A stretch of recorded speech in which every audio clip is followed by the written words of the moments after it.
Yan, salamat naman. Ma'am Ella, magandang gabi. Ano po yung kailangan nyo sa Live 2.0?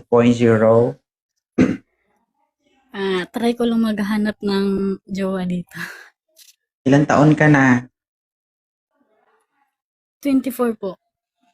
May anak po kayo? Meron na pero yung partner, may partner ako pero iwalay na kami. Hindi ka kasal? Hindi. Living partner lang. Ilan po yung anak ni ma'am? 3 po. Ilang taon ka nagkaanak? 16 po ako nabuntis, 17 ako nanganak. Ilang taon ka nagkaroon ng experience? Kailangan ko.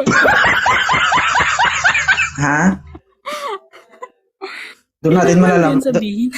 Doon natin malalaman kung gaano ka kagaling. Mahihiya ako. Ha? Ilang taon ba? 12 po. Wow.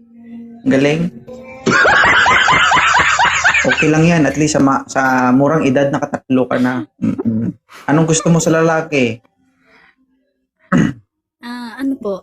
Respetadong tao. Gusto ko yung yung talagang supportive sa isa't isa. Ganon.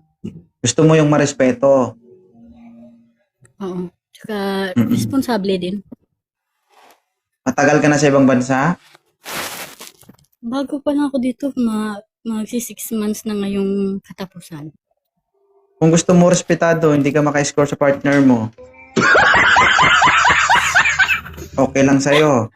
Kahit hindi ka makasilip sa partner mo. Okay lang sa'yo? Ay, pangit yun. Hindi. Pangit yun.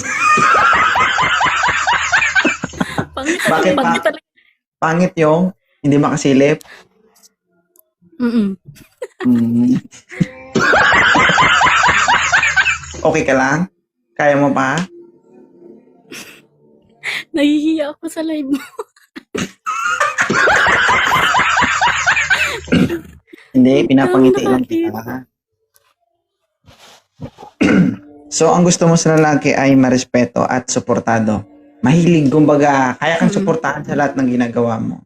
And you are 24 years old with 3 kids, tama?